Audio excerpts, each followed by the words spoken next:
Hello students, welcome to Bagadia Bal Vidya Niketan.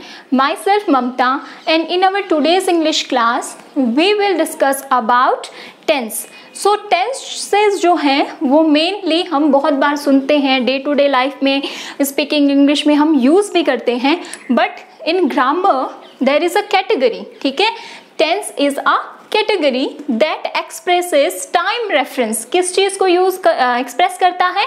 समय को हमें बताता है या समय को ये रेफर करता है with reference to the movement of speaking. जिस समय आप बोल रहे हो उस समय के उस समय को शो करने के लिए टेंस जो है वो टाइम रेफरेंस के अकॉर्डिंग जो है यूज़ किया जाता है. अब टेंस जो है मेनली 3 कैटेगरीज में डिवाइड किए हैं.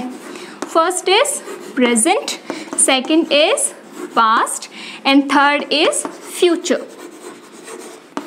3 टेंस हैं, 3 तरीके के, 3 टाइप्स, और ये अपने अकॉर्डिंग टाइम रेफरेंस को शो करते हैं.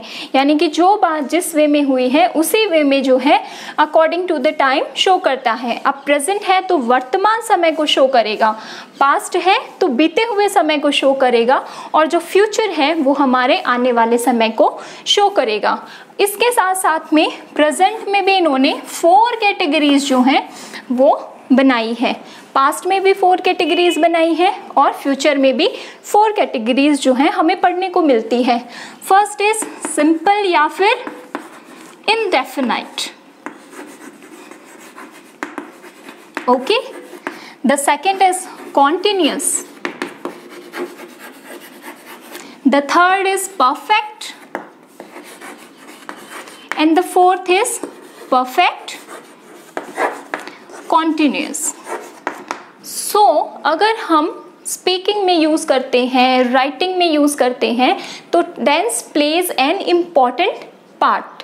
ठीक है, और ये क्या करता है, हम जो भी चीज़ कहना चाहते हैं उसको टाइम रेफरेंस में कैटेगराइज कर देता है और हमारे इमोशन, हमारी फीलिंग या जो हमारा वे है वो अगले को शो करता है. ठीक है, तो सबसे पहले हम बात करेंगे दैट इज प्रेजेंट सिंपल या फिर प्रेजेंट इंडेफिनाइट.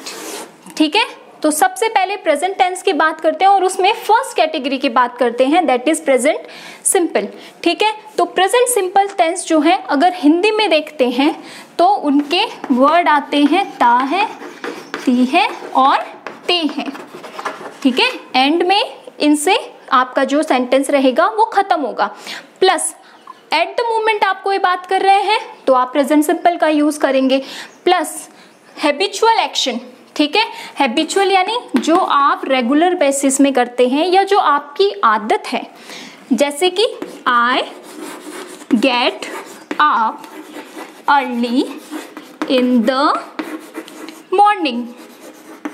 ये मेरी आदत है या मेरा हैबिचुअल एक्शन है या मेरा रेगुलर एक्शन है कि मैं सुबह कितने बजे उठता हूँ, सुबह जो है जल्दी उठ जाता हूँ. ठीक है, then second one is universal truth.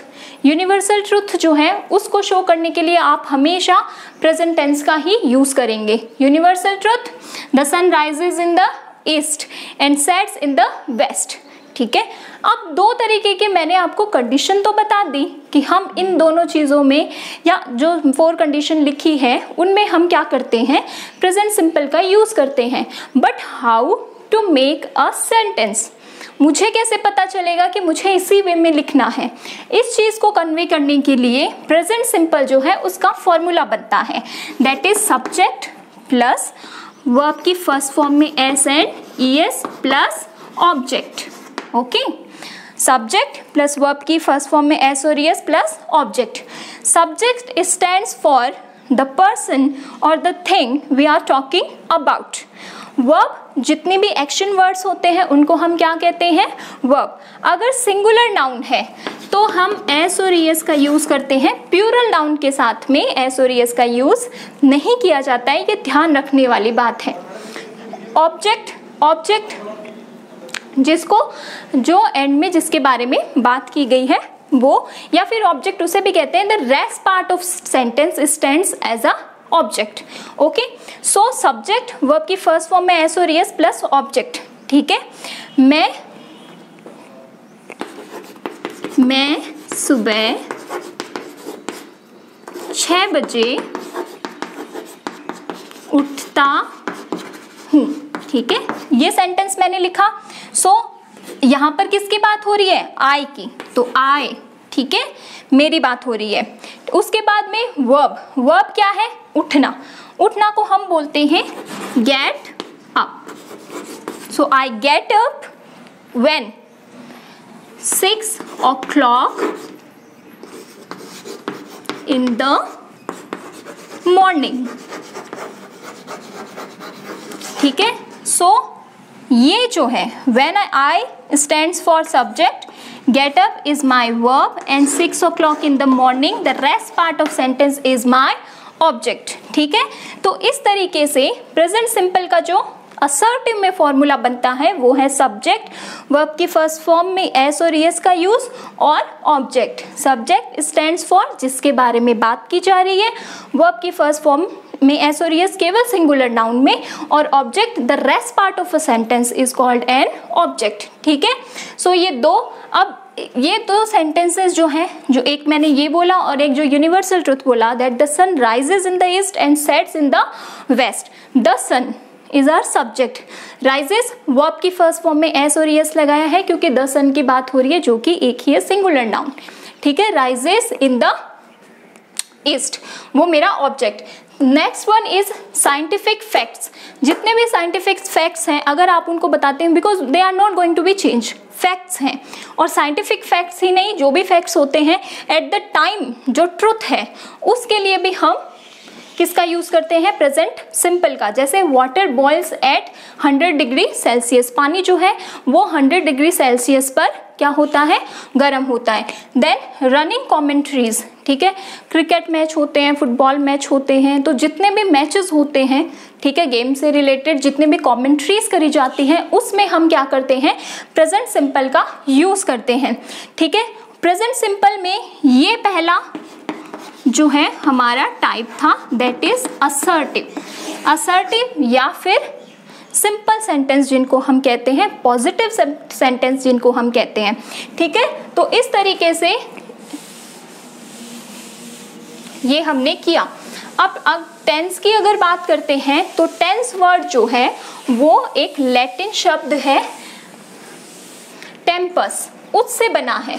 ठीक है, टेंस अब किससे बना है? टेम्पस से, जो कि एक लैटिन वर्ड है, ये ओरिजिन है और इसका मतलब भी टाइम ही होता है। ठीक है, सो आगे बात करते हैं प्रेजेंट सिंपल में ही नेगेटिव सेंटेंस की। तो नेगेटिव सेंटेंस की जब बात आती है तो पहले आप सब्जेक्ट लिखते हैं, उसके बाद में आप वर्ब की फर्स्ट फॉर्म लिखते हैं। ठीक है, उसके बाद में बात आती है हेल्पिंग वर्ब की। हेल्पिंग वर्ब में डू और डज का यूज किया जाता है, फिर नॉट लगाते हैं, फिर वर्ब की first form and then object. ठीक है, अब डू और डज का यूज कहां पर होता है? आई, वी, यू, दे, प्लूरल, इनके साथ में डू का यूज किया जाता है, और सिंगुलर नाउन जिनमें क्या आता है? ही, शी, इट और नेम, इनके साथ में हम डज का यूज करते हैं। ठीक है, एक सेंटेंस बना के देखते हैं। I do not like you. Okay, so here I stand for subject, do not, why so? Because I के साथ में डू का यूज किया। नॉट जो है नेगेटिव सेंटेंस को शो करता है, लाइक मेरी हो गई वर्ब की फर्स्ट फॉर्म एंड यू हो गया ऑब्जेक्ट। ठीक है, she, he doesn't like me, वो मुझे पसंद नहीं करता है। He stands for subject, doesn't ही के साथ में डज का यूज किया है, लाइक यहाँ पर वर्ब की फर्स्ट फॉर्म, और मी हो गया यहाँ पर मेरा ऑब्जेक्ट। ठीक है, तो इस तरीके से हम जो है नेगेटिव सेंटेंस जो है उनको इस फॉर्मूला के अकॉर्डिंग अगर सेंटेंस बनाते हैं तो हमारा जो फॉर्मेशन ऑफ अ सेंटेंस है वो सही होता है। तो आज हमने बात की टेंस के बारे में, जो कि एक कैटेगरी है शो करने के लिए किस चीज़ को? टाइम रेफरेंस को। किसके साथ में? मोमेंट ऑफ स्पीकिंग कब बोला गया, उस चीज़ को शो करने के लिए या उस टाइम को शो करने के लिए हम टेंसेस का यूज़ करते हैं, जिन्हें हिंदी में काल या समय भी कहा जाता है। और जिसमें हमने बात की 3 type of sentence, that is present, past और फ्यूचर सेंटेंस।